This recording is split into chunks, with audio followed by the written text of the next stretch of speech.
अल्हम्दुलिल्लाहि व कफ़ा वस्सलामुन अला इबादिहिल्लज़ीना इस्तफ़ा अम्मा बाद फ़अऊज़ु बिल्लाहि मिनश शैतानिर रजीम बिस्मिल्लाहिर रहमानिर रहीम व तुक़त्तिउ अरहामकुम उलाइका अल्लज़ीना लअनहुमुल्लाह सदक़ल्लाहुल अज़ीम।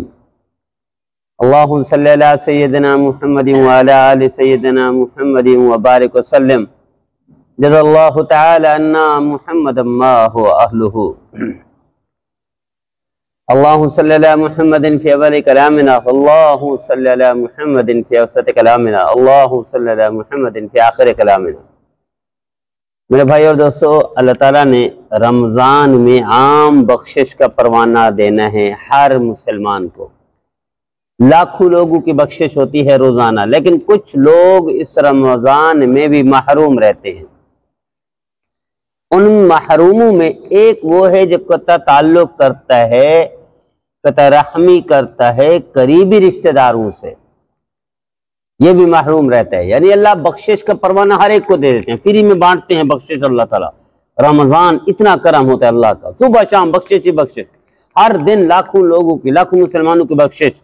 लेकिन अलमिया देखिए कि वो लोग महरूम रहते हैं जो नबी करीम सल्लल्लाहु अलैहि वसल्लम के फरमान की जद में आते हैं। उनमें जो रिश्तेदारों से कता ताल्लुक करता है, कता रहमी करता है, ये भी महरूम रहता है, यानी इसकी बख्शिश नहीं होती। चाहे ये कुछ भी करे, कितना भी नेक हो, फरमाबरदार हो, ताबेदार हो, कुछ भी कर ले, अल्लाह इसकी बख्शिश नहीं करते। खुतबात फकीर में हजरत मौलाना ज़ुल्फ़िकार अहमद नक्शबंदी साहब ने वाक़या लिखा है। वो फरमाते हैं कि हरमैन शरीफैन का एक आबिद था, खुसूसन हरम मक्की में बैतुल्लाह में इबादत करता। बैतुल्लाह की इबादत क्या है? नमाज, उम्रा, जिक्र, तिलावत, तहज्जुद, तवाफ, सई, और कोई काम ही नहीं था उसका मासवे नेकी के। तवाफ करे जा रहा है या उम्रा करे जा रहा है या जिक्र तिलावत, बस चंद यूं समझे लम्हात की नींद होती थी उसकी। थोड़ा सा खाना, वो भी जैसे सत्तू खा लेना वगैरह वगैरह, ताकि वो टाइम बच जाए। इतना इबादत गुजार था कि लोग उस वक्त उसको बैंक समझते थे। जैसे हरमैन में अभी बैंक हैं, आपकी कोई अमानत है, आप वहां जमा करवा दें, जब भी चाहें वापस लेना चाहें आप ले सकते हैं। ये इस तरह के वो हैं, बैंक बने हुए हैं हरमैन, दोनों हरमैन में। तो उस वक्त लोग जो अमानतें रखवाते थे, जो इस तरह की चीजें थी, कीमती सोना है, करेंसी है, पैसे हैं, या कोई भी चीज है, तो इसके बाद जमा करवाते थे। ये इतना मशहूर था अमानत में, दयानत में और अपनी परहेजगारी में, इबादत गुजारी में, कि दुनिया में सबसे मारूफ शख्स यही आबिद यही था, इबादत करने वाला, अल्लाह को इतना राजी करने वाला। और मौत कहाँ आई? बैतुल्लाह में फौत हुआ, बैतुल्लाह में जनाजा पढ़ाया गया। हरम मक्की यानी बैतुल्लाह के इमाम ने जनाजा पढ़ाया और दफन कहाँ हुआ? मक्का मुकरमा के कदीम कब्रिस्तान जन्नतुल मुअल्ला में। मरने के बाद सावजेर हर एक की गैदरिंग होती है, कंपनी है, दोस्त हैं, यार हैं, अहबाब हैं, और उठने बैठने वाले साथ। उनमें से किसी एक ने ख्वाब में देखा 3 दिन 4 दिन 5 दिन 6 दिन के बाद, पूछा मा फ़अल अल्लाहु बिका, क्या किया अल्लाह ने आपके साथ? कहने का मैं जहन्नम में हूं, आग में हूं। जिंदगी भर इबादत गुजारी कहां की? बैतुल्लाह में, लम्हा भी जाया नहीं करता था, और दुनिया इसको अमीन और बैंक समझती थी, और सबसे बड़ा इबादत गुजार यही था, सबसे बड़ा अमीन यही था, सबसे बड़ा बैंक यही था, जन्नतदार यही था, लेकिन है जहन्नम में। तो पूछा क्यों, वजह क्या बनी? कहेगा अल्लाह ने कहा मेरे बंदे, मेरे बूढ़े, तूने इबादत तो बहुत की है, हद कर दी है, लेकिन कहेगा मेरी एक बहन थी, वो बहन मुझसे नाराज थी, और मैं इबादत के घुमंड में, बैतुल्लाह के तवाफ के घुमंड में, बार बार उम्रे के घुमंड में, और बैतुल्लाह का आबिद मशहूर होने के घुमंड में रह गया, बहन को नाराज ना कर सका। अल्लाह ने कहा तू मेरी एक बंदी को नाराज करके आया है, मुझे तेरी किसी इबादत की जरूरत नहीं। अल्लाह उठा के अल्लाह ने जहन्नम में डाल दिया है। एक बहन की नाराजगी जहन्नम पहुंचा देती है, तो सारे करीबी रिश्तेदार जिससे नाराज हूं, कैसे अल्लाह के करम के फैसले होंगे उसके लिए? कैसे रहम करेगा अल्लाह? मुमकिन ही नहीं है। अल्लाह कहते वो तो लानत है इन लोगों पर। सख्त तरीन लफ्ज इस्तेमाल किया अल्लाह ने, लानत है उन लोगों पर जो कतरहमी करते हैं, यानी बहन भाइयों से नाराज रहते हैं। हमारे तो झगड़े बहन भाइयों से होते हैं, ये प्लाट का झगड़ा है, ये मकान का झगड़ा है, ये फैक्ट्री का झगड़ा है, ये पैसे का झगड़ा है, ये जायदाद का झगड़ा है, ये सारे झगड़े बहन भाइयों से होते हैं। और हम तो बहानों से महरूम भी करते हैं, महरूम भी करते हैं। अंदरूनी मुल्क के अंदरून हिस्सों में या तुम्हें बाज बदबख्त ऐसे भी होते हैं, जायदाद के लिए बहनों को मतलब इकट्ठा करके खाना खिला दिया, एक एक सूट दे दिया और उनसे इबारत लिखवा ली। क्या इबारत क्या लिखवा रहे हैं कि हमारा जायदाद से कोई ताल्लुक नहीं है, जायदाद भाई के नाम है। यानी आपने कभी ये नहीं सुना होगा भाई ये कहें कि हमारी जायदाद बहन के नाम है, हमारा कोई ताल्लुक नहीं, लेकिन करती बहनें हैं, ये चालाकी के साथ, अय्यारी के साथ करते हैं, भाई करते हैं, और ये फनकारी करते हैं। अल्लाह के साथ फनकारियां कौन कर सकता है? इसलिए नबी करीम सल्लल्लाहु अलैहि वसल्लम में इरशाद ग्रामी है कि एक शख्स इबादत करते करते करते करते करते इतना इबादत गुजार हो जाएगा कि जन्नत के किनारे पहुंच गया। अब इसने जन्नत में जाना है, किसी को हक से महरूम करके मर गया, अल्लाह उनसे मुंह जहन्नम में गिरा देते। और अब बहन भाइयों के साथ हो रहा है, ज्यादती हो रही है हर खानदान में, हर फैमिली में। बहुत थोड़े खानदान होंगे जिसमें ये चक्कर नहीं होगा, जिसमें झगड़ा नहीं होगा, जिसमें ये तनाजा नहीं होगा, जिसमें हक से महरूम नहीं किया जाता। बहुत थोड़े लोग हैं, पढ़े लिखे, समझदार, आखिरत का खौफ रखने वाले, अल्लाह से डरने वाले, अल्लाह के हबीब की ताबेदारी करने वाले लोग हैं, लेकिन बहुत थोड़े हैं, उंगलियों में गिने जा सकते हैं। बाकी सब में झगड़े हैं। तो मेरे अजीजों, तय कर लीजिए कि रमजान के इस मनहूस लोगों में हम शामिल ना हो। गलतियां हो जाती हैं। हज़रत आदम अलैहिस्सलाम क्या, रब्बना ज़लमना अनफुसना व इल्लम तग़फिर लना व तरहमना लनकूनन्ना मिनल खासिरीन। अल्लाह, जुल्म कर बैठा अपनी जान पर, गलती हो गई, अल्लाह माफ कर दे। लनकूनन्ना मिनल खासिरीन, अगर आपने माफ ना किया तो मैं खसारे वालों में से हूं, नुकसान हूं। अल्लाह ने माफ कर दिया, अल्लाह ने माफ कर दिया।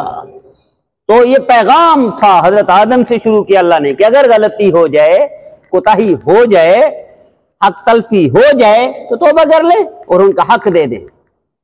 हक दिए बगैर तौबा भी कबूल नहीं होगी। मतलब शख्स वैसे कहता है अल्लाह मेरी तौबा, ये तौबा मुंह पर मार देंगे अल्लाह, जब तक हक नहीं देंगे। हाँ, अल्लाह का कोई जुर्म है, कहता है अल्लाह मुझे माफ फरमा दिया, अल्लाह माफ कर देंगे। अल्लाह का जुर्म, फरज़ जैसे नमाज, रोजा, हज, ज़कात वगैरह, जो अल्लाह का जुर्म, जो बंदों का जुर्म है, इससे माफी नहीं मिलेगी। सारी जिंदगी करे तौबा तौबा तौबा, अल्लाह इसी तौबा के साथ इसको जहन्नम में डालेंगे। तो ये इतना सख्त मामला है, दुनिया में भी तजर्बा करके देख लीजिए मेरे। आप हम सब किसी न किसी प्रोसेस से गुजरते हैं, किसी न किसी अप एंड डाउन से गुजरते हैं, कहीं ना कहीं होता है। अब देखिएगा ये होता क्यों अप एंड डाउन, ये क्यों आजमाइशें आती हैं, क्यों तकलीफों में चले जाते हैं, क्यों परेशानी आती है? सारी दुनिया में यानी 1400 साल में अरब ने किसी अजमी को तस्लीम नहीं किया, मासिया चंद एक मिसालों के। अरब किसी को तस्लीम नहीं करते। वो हम लोगों को अजमी कहते हैं। अजमी किसको कहते हैं? अजमी कहते हैं गूंगे को। अरब कहते हैं कि हम अजमी जो हैं, गैर अरब, ये सारे गूंगे हैं, यानी इन्हें बोलना ही नहीं आता, इन्हें तमीज ही नहीं। लेकिन कुछ लोगों के सामने इन्होंने घुटने टेके, दोजानू बैठे और उन्हें तस्लीम किया। उनमें एक लखनऊ के रहने वाले, सारी दुनिया पर इल्मी प्रचार करने वाले, इल्मी दुनिया के बादशाह, बेताज बादशाह सैयद अबुल हसन अली नदवी रहमतुल्लाह अलैह नदवा के थे। तो उनके सामने अरब बात नहीं करते थे। हज के दौर में उनका खुतबा पढ़ा जाता था, उनकी किताबों के हवाले दिए जाते थे, और हरमैन शरीफैन के आइम्मा एजाज समझते थे। और बादशाह अकेला उन्हीं के लिए जहाज भेजता था इंडिया और उनको लेकर आता था। ये वाहिद शख्सियत थी। इससे पहले भी जैसे इमाम बुखारी रहमतुल्लाह के आगे घुटने टेके अरब ने। तो कुछ मिसालें हैं दुनिया में, उनमें एक ये सैयद अबुल हसन अली नदवी रहमतुल्लाह अलैह 2000 में फौत हुए हैं। दारुल कराची का 50 साल दस्तारबंदी का जलसा था, तो उसमें हजरत को तशरीफ लाना था, हजरत को दावत दी गई थी। हमारे उस्ताद मोहतरम शेख हजरत मौलाना तकी उस्मानी साहब ने दावत दी थी उनको, तो तशरीफ लाना था। बस तशरीफ लाने जिस दिन यहाँ आमद थी उससे 4, 5, 6 दिन पहले फौत हो गए, अल्लाह को प्यारे हो गए, वो नहीं आ सके यहाँ। जैसे पाकिस्तान आते रहते थे, लेकिन आखिरी टूर ये हमारे दारुल कराची का आना था, तलबा की दस्तारबंदी में शामिल होना था, लेकिन नहीं शामिल होते तो पहले फौत हो गए, अल्लाह को प्यारे हो गए। वो लिखते हैं अपनी किताब में, अपना वाकया लिखते हैं, फरमाते हैं कि मेरे साथ एक वाकया हुआ कि जिसमें इतना मैं तंग हो गया कि सुबह का खाना है तो शाम का खाना नहीं है, और शाम का खाना है तो सुबह का खाना नहीं है। इतना जमीन तंग हो गई माली एतबार से कि मैं परेशान हो गया।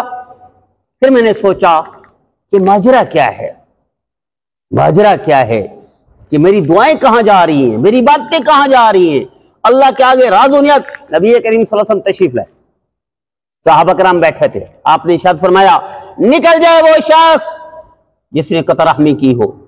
एक साहबी नौजवान उठे, या रसूलल्लाह मुझे इजाजत दी, मैं कुछ काम है। आपने फरमाया चले जाइए। वो चले गए, तो थोड़ी देर के बाद वापस आ गए। या रसूलल्लाह आपने जैसे इरशाद फरमाया, मैं वो आपका फरमान सुन रहा था, आपका फरमान सर आंखों पर, मेरी खाला मुझसे नाराज थी और मैं कतरहमी तर्क ताल्लुक किसी वजह से किया हुआ था, आपके फरमान पर मैं गया हूं, उनसे माफी मांगी है, उनको राजी करके आया हूं। नबी करीम सल्लल्लाहु अलैहि वसल्लम का इरशाद ग्रामी सुनिए, आपने इरशाद फरमाया जिस मजमा में, जिस इज्तिमा में, यानी जिन लोगों में दुआ कर रहे हूं, उन दुआ करने वालों में से एक बंदा ऐसा हो जो बहन भाइयों से कता ताल्लुक करके तर्क ताल्लुक या कतरहमी किए हुए हो, वो मौजूद हो, उस मजमा में नबी भी दुआ करे तो अल्लाह दुआ कबूल नहीं करते, अल्लाह दुआ कबूल नहीं करते। वो रुकावट बन जाते हैं नबी की दुआ में। कितना बड़ा वबाल होगा। आज हमारे माशरे में परेशानियां हैं, उस परेशानी की वजूहात हैं, उनमें से एक वजह भी हम में से हर बंदा बहन भाइयों से नाराज है, और हम थाने पहुंचा देते हैं बहन भाइयों को, अदालतों के चक्कर लगा देते हैं, जेल पहुंचा देते हैं बहन भाइयों को। छोटे से कुछ डॉलर, दिरहम, दिनार, सोना, प्लाट, मकान के चक्कर में हम उनको थाने पहुंचा देते हैं। कितना अलमिया है। हमारी माँ का बेटा, हमारी माँ की बेटी, उसके साथ हम इतना सलूक करते हैं कि उसको जेल पहुंचा देते हैं मामूली से। ये किसी ने नहीं ले जाना प्लाट मकान, सब ने यही छोड़ के जाना है, मर जाना है, सब ने मर जाना है। लेकिन कुछ तो मैं क्या सुना रहा था सैयद अबुल हसन अली नदवी रहमतुल्लाह अलैह, तो फरमाते एक दौर ऐसा हुआ, इतना तंग हो गया कि सुबह है खाना तो शाम का नहीं है। मैंने गौर किया, या अल्लाह माजरा क्या, मेरे साथ ऐसा क्यों हो रहा है, मेरी दुआएं कहां जा रही है, मेरा रोना धोना कहां गए हो रहा है। कहने के गौर करता रहा। फिर मैंने सोचा मेरा मामू मुझसे नाराज है, वो तो मेरी माँ का भाई है। मैं गया हूं, मामू के कदमों में सर रख दिया, मामू जान मुझसे गलती हो गई, मुझे माफ कर दो। कहने के जिस दिन मामू राजी हुआ, मामू ने कहा बेटा मैंने तुझे माफ कर दिया, उसी दिन काया पलटी, हालात तब्दील हुए। फिर फरमाते हैं कि फिर यही वक्त आया कि बादशाह सऊदी अरब का अकेला मेरे लिए जहाज भेजता था और जहाज मुझे सऊदी अरब लेके जाता था। इतने हालात अच्छे हो गए फिर कि बादशाह मेरे हवाले देता था, सऊदी अरब का बादशाह। लेकिन इससे पहले जब मेरा मामू नाराज था तो मेरे साथ ये कैफियत नहीं थी, मैं इतना तंग हो गया था। हम में से अक्सर हालात की खराबी का रोना रोते हैं, उनमें से वजूहात और भी हैं। उनमें से एक वजह यही है कि हमारे करीबी रिश्तेदार नाराज होते हैं तो हमारी दुआएं कबूल नहीं होती, इबादतें कबूल नहीं होती, जाये हो जाती है इबादत हमारी। तो मेरे दीदो, मेरी दरख्वास्त है, इल्तिजा है कि नबी करीम सल्लल्लाहु अलैहि वसल्लम का इरशाद ग्रामी है कि रमजान में बख्शिश का परवाना हर एक को देते हैं अल्लाह, माफी बगैर माफी मांगे तलब किए दे देते हैं अल्लाह, माफ कर देते हैं लाखों लोगों को। लेकिन महरूम रहता है वो बंदा जो कतरहमी किए हुए हो, जिससे बहन भाई या करीबी रिश्तेदार नाराज हूं, वो इस रमजान में भी महरूम रहता है, उसे बख्शिश का परवाना नहीं मिलता।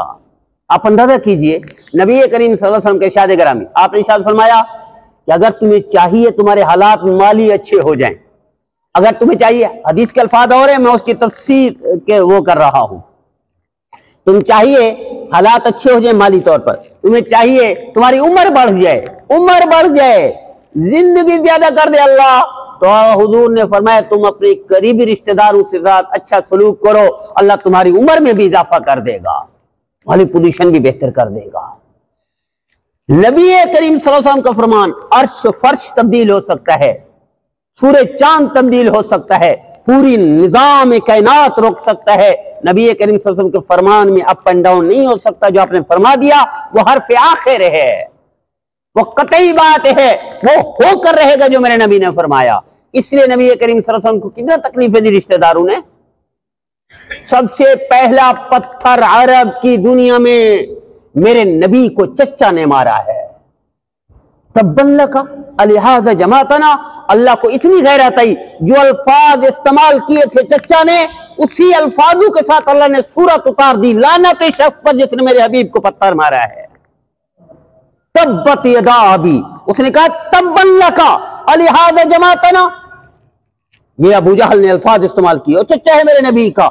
तब्बन का अलिहाजा जमातना, ये अल्फाज इस्तेमाल किए, अल्लाह ने उसी अल्फाजों के साथ इस पर लानत भेजने के लिए वही उसी तरह की सूरत उतार दी। तब्बत यदा अबी लहब, हाथ टूटे इस बदबख्त के जिसने मेरे नबी पर, मेरे हबीब पर, मेरे महबूब पर पत्थर उठाया है। अल्लाह को इतना गैरत आई, इन तस्तगफिर लहुम औ ला तस्तगफिर लहुम 70 मर्रा, मेरे हबीब 70 बार आप इनकी लिए दुआ करें, मैं माफ नहीं करूंगा। ये कुरान में उतार दिया अल्लाह ने।